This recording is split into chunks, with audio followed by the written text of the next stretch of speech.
All right. Hey, Em, what's up? Welcome to ANF Plus Sports. Two nights. I'm Fred Campagna. Emily Gagnon down at State Farm Arena. Em, can you hear me?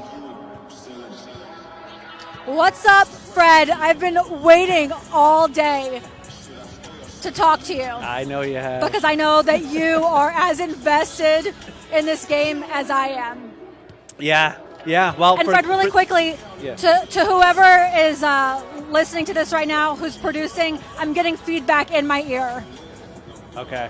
Emily's getting feedback. So in let's her go. ear. Let's talk about this, Fred. I'm going right. to give it to you. All right, first things first, we're talking about the Hawks facing elimination again, or another way to put it, another opportunity to knock off the Celtics and extend the series.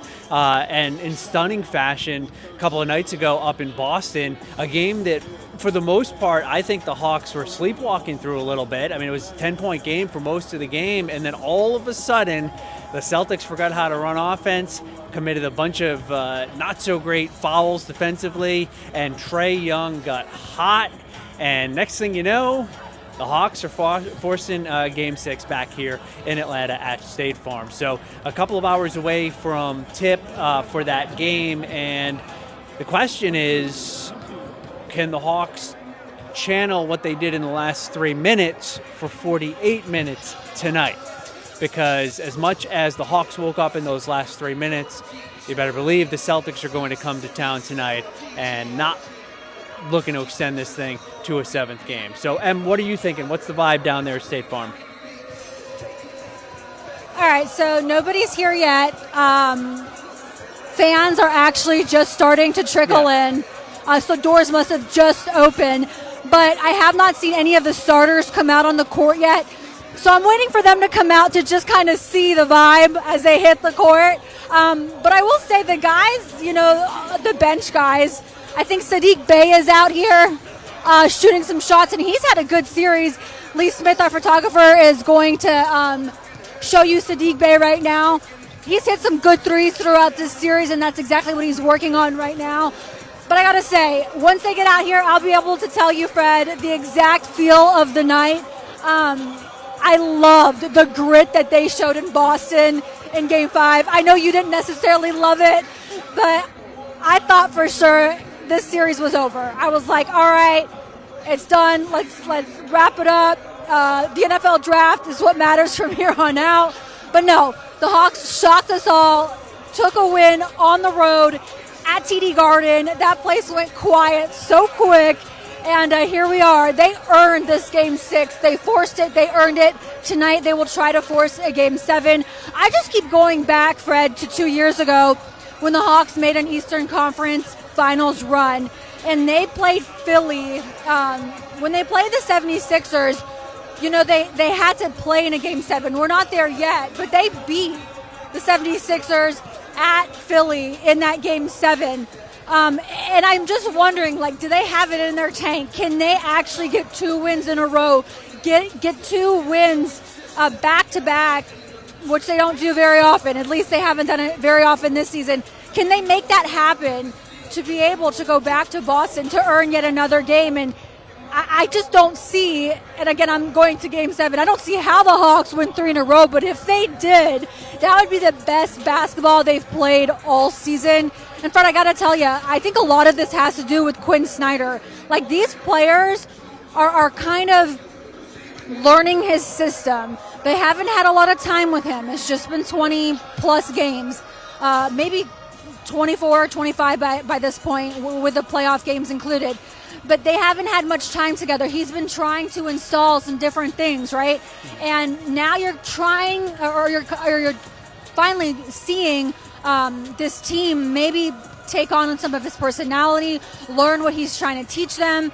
There's a lot still to be taught, obviously, but you're seeing a different team kind of here towards the end, and I'm sure you agree just because your Celtics, man, you told me, I remember a couple nights ago, you told me the last thing my team wants to do is get on a flight and come back to Atlanta. Yeah. That's exactly what happened. Yeah, it is. It is exactly what happened. And the way that it happened, Emily, was shocking because it did not seem like it was going to happen for the first 45 minutes of that game. Celtics had a pretty comfortable lead most of the game. Hawks weren't making a lot of noise. And you mentioned the potential for the Hawks to win 3 straight and win the series, and how that would be uncharacteristic. That is an understatement. This is a team that has been within a game of 500 forever. They win one, they lose one, they win one, they lose one. They're 44-44 when you count every game that they've played since the start of the regular season. So a lot of credit would have to go to Quinn Snyder. And going into tonight, Vegas does not give the Hawks much of a chance. I think they're about 10 or 11 to 1 to win this series at this point, just needing to win a home game and then a game 7. And to me, if it gets to a game 7, I won't care that it's in the Boston Garden. I think it becomes a coin flip at that point. Any game 7 is a coin flip. What we saw last night in Milwaukee shows how evenly matched the NBA is, not just in the Eastern Conference, pretty evenly matched in the Western Conference too. So I actually think those odds seem a little bit long to me. I would think that they'd be a little bit better than that. It is a Hawks home game tonight. The place should have some juice to it, and they get DeJounte Murray back, Emily, tonight. So don't discount that either. He did not think he should have been suspended. He posted it on his social media. Something about, tried to cheat. Well, DeJounte, you did bump a ref. I mean, that was pretty clear, so I don't know what he means by that. But, he's back tonight, so the Hawks obviously are going to have to play some great basketball for the next couple of games to do it, but I think that they can do it. And the Celtics, they better figure it out real soon, because the last 3 minutes of that game were very, very ugly. So the first quarter or two of this game is going to be key for the Celtics to get back to playing the way that they were. Spoken like a true Celtics fan, and just reminding you, Fred, I take my IFB out when I speak just because I'm getting that feedback. So if you talk to me, I'm not hearing you. But I do think that having DeJounte Murray back obviously gives this team a boost. It's kind of funny because he wasn't needed in that game 5. I mean, this team did just fine without him. I was almost wondering, did Trae Young feel like he was back to his old self, having to carry the team on his shoulders without the help of DJ like he did in previous seasons? I mean, truly, Trae Young, there is no better villain in the NBA, in my opinion. It is so funny to watch him go on the road and see how crowds react to him. That chant, that F Trae Young chant, started with the Knicks. The Knicks, every time he's at Madison Square Garden, I mean, they just go in. But then in Boston, you guys continued it a couple nights ago. You guys were loud and proud and going after Trae, and he feeds off of that. He truly, truly does. So having DJ and having Trae back on the same court together tonight, I think will be great. I've got to say, let me move out of the way. There's more going on behind me right now that Lee Smith, my photographer, wants to show. But I got to say that their chemistry in games 3 and 4, you could finally see it truly heat up. You could tell that chemistry was developing.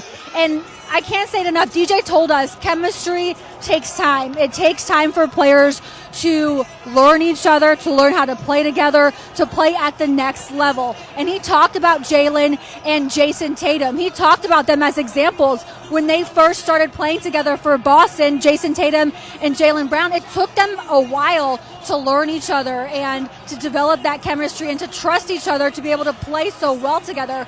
And he said, I don't want to talk about Boston too much, but he looks at those two guys and says, okay, that will eventually happen with me and Trae.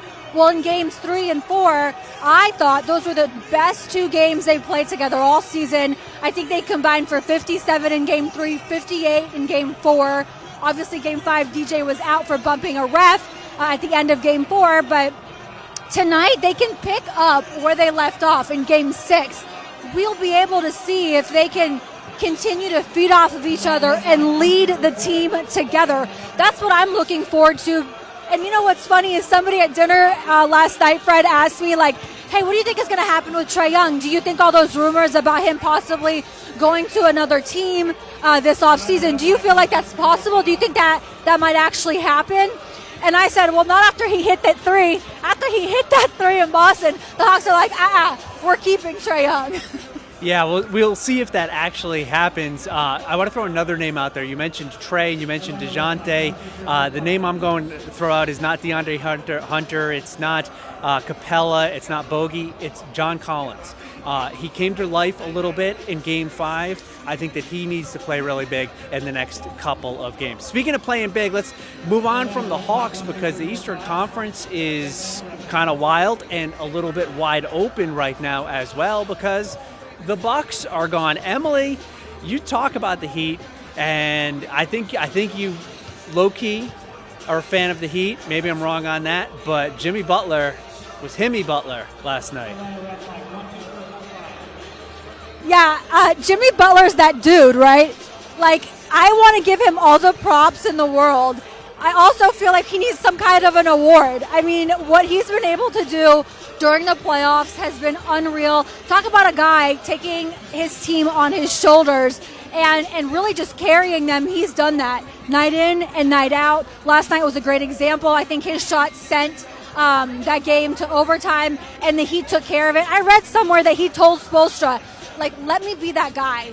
Let me take care of this tonight. And Spoelstra was like, all right, do it. And then here we are talking about how they eliminated Milwaukee, the best team in the East, in the first round. Yeah, and I said it to you earlier, Fred, and you, I think, kind of mentioned it, was, yes, playoff experience matters. And I'm not saying Milwaukee doesn't have any, because obviously they do.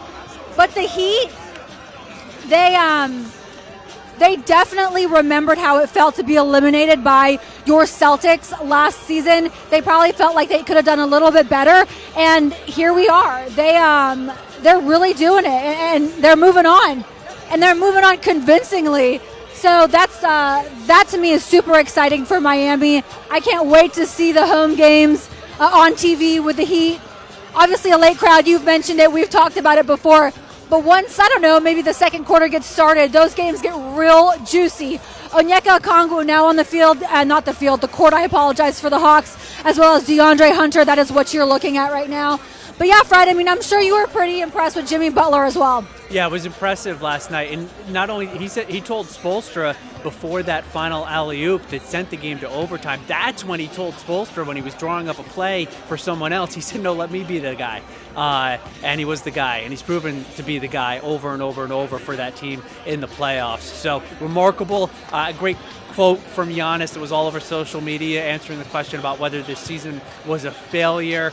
A very heartfelt, well-spoken quote from Giannis. But when you're the number one seed and you lose in 5 games, it is professional basketball, so it is a tiny little bit of a failure. But a couple of Celtics players today were asked about the Heat beating the Bucks, Marcus Smart and Jason Tatum, and they both said that they weren't that surprised. So everybody respects the Heat. Everybody is leery of playing the Heat in the playoffs, and now you have the Heat and the Knicks bring you back to the late 90s.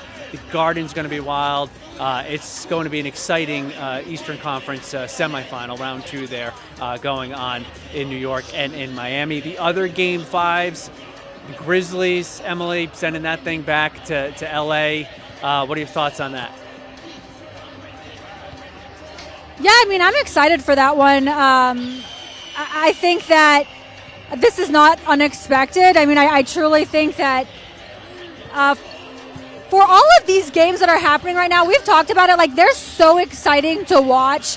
I do think that the Lakers are going to beat Memphis somehow, some way.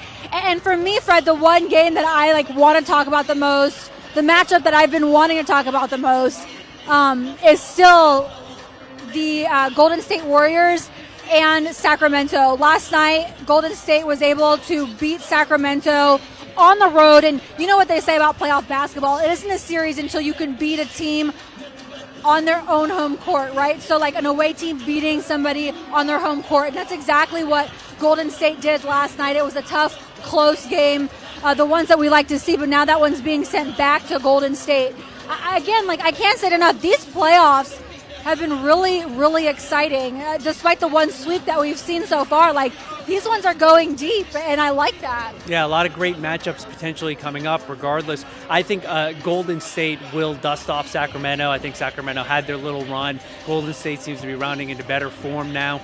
They're one of the few teams that, at least to this point, hasn't shown that they tighten up at the end of the games, or they're like last night in Milwaukee, a couple of, I think, egregious mistakes by Coach Bud from Milwaukee. He did not call a timeout after the Jimmy Butler lob or alley-oop or whatever you want to call it. They had a timeout. There was a half a second left, called the timeout, advanced the ball. You can still get a shot off. And then they did not call a timeout prior to that last possession in which Grayson Allen did not get a shot off. So you're right, Emily. It's been an exciting playoff so far. But also, normally tonight, if the Hawks weren't still in the playoffs, or there wasn't a game at State Farm, you'd be talking about the Falcons tonight because it's the NFL draft. So what a night for sports we have. And what are your thoughts on what the Falcons are going to do with their pick at number 8?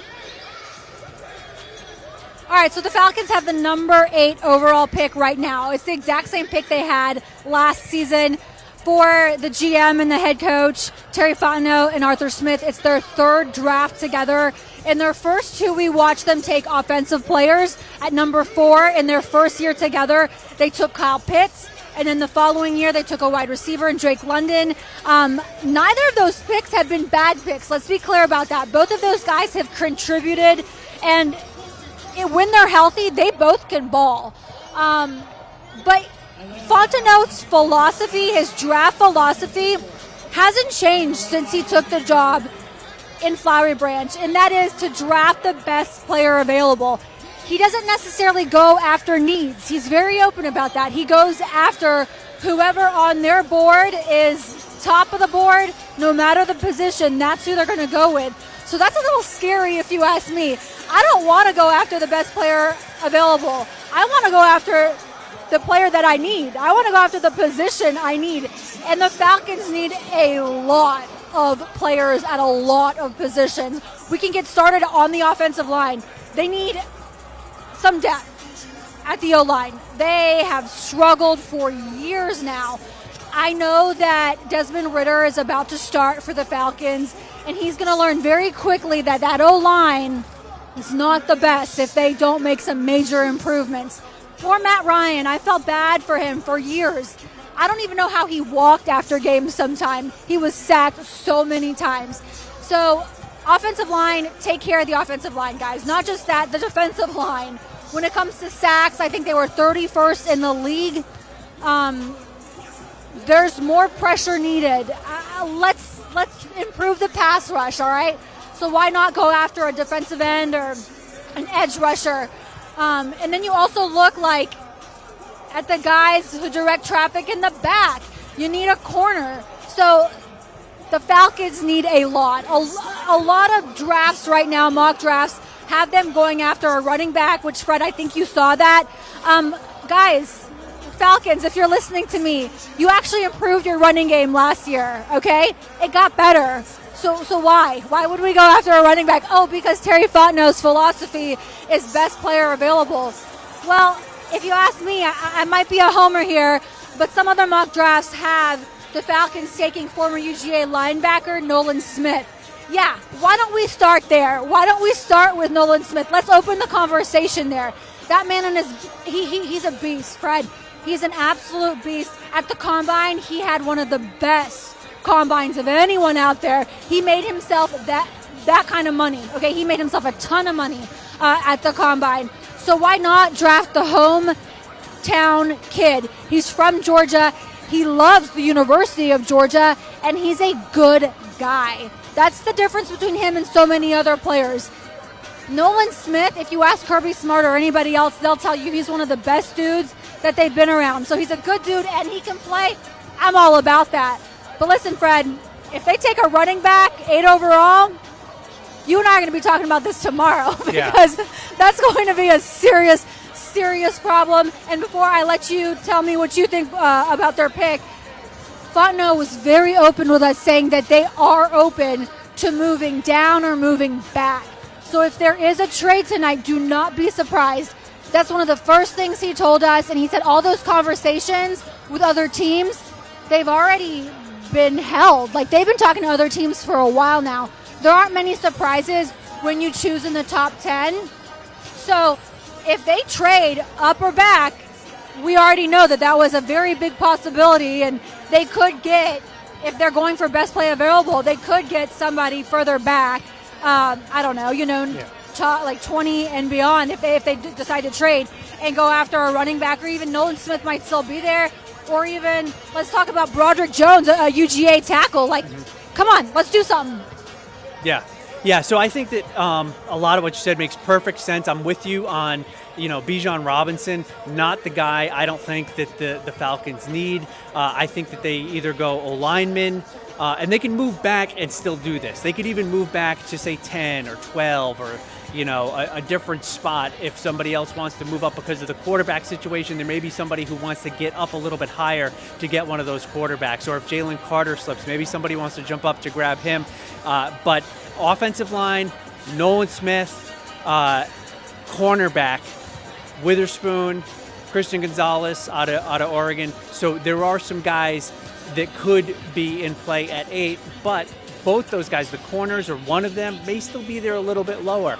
The offensive line depth, I've heard that it's not elite, but there are some really solid players that may be more like in the mid-teens. So I wouldn't be shocked if they moved back. I would be shocked, Emily, if they did take Bijan Robinson. I've seen him linked to them, and I don't understand it. I don't think you understand it either.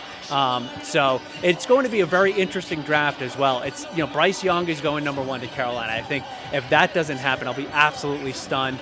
After that, there's so many question marks. So teams are going to have to think on their feet during this draft. I know there's times between, a time limit between each pick, and it's fairly long, but there may be some surprises that happen, and there have to be contingency plans. And I think the Falcons' phone will be ringing at pick 8.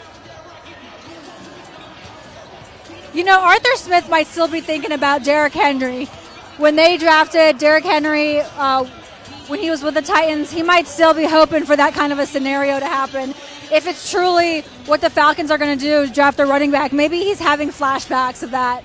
But, let's be honest. This is not the time. This is not the draft. Yeah. Let's do better. Let's protect your quarterback, or let's bring the pass rush back to Atlanta. I was talking to Lee Smith, my photographer, who I keep mentioning, and I was like, when's the last time the Falcons had a good pass rusher? And that was Vic Beasley. And they drafted him out of Clemson in the first round. And this was pre-Fontenot and pre-Arthur Smith. But he had something like 15 or 16 sacks the year that the Falcons went to the Super Bowl. He led the league in sacks. So that's a lot. And after that, it was a downfall from then. But that season for him was outrageous. And that's the last time I can remember the Falcons having a good pass rush, a good defensive end-like player who can get to the quarterback. Yeah, and so I think Nolan Smith as a cornerstone of the defense makes a lot of sense. I guess the question would be there, is he at the level that 8 makes the most sense, or could they get a trade partner that might allow them to get an asset, but then also get Smith maybe a little bit later on, 10, 11, or 12 in the draft. All right, so we got a few minutes left. Emily, I want to know what's on your mind. On my mind is Jalen Carter. Anyone you talk to, and I do not want to talk about the off-the-field issues. That's been talked about enough. And every team in the NFL has asked a million questions about what happened, and they all have the answers, at least the most answers they'll have up until this point. So I want to know, Jalen Carter, with his on-the-field performances, will a team take him in the top 10? Will they risk a top 10 pick on him despite those issues that he had off of the field? And if you talk to coaches around the league or talk to any college coaches, they'll tell you, he might be one of the best D tackles that we've seen in college football in years. Kirby calls him a generational talent. And he says that he broke it down. He's like, I've been in coaching for 18, 19 years, whatever he said. He's like, there has not been a better D tackle. Nolan Smith said, no offense to JD, Jordan Davis, big Jordan Davis, number 99, who won the first round last season to the Eagles. He said, no disrespect to JD, but JC is even better. So I just want to know, I don't think Jalen Carter slips out of the top 10. I just don't. I think a top 10 team will pick him and take a chance on him and just see what happens. But his God-given ability and his talent, Fred, unreal. Yeah, I've heard from a few analysts that as far as tape is concerned, he's the most talented player in the draft.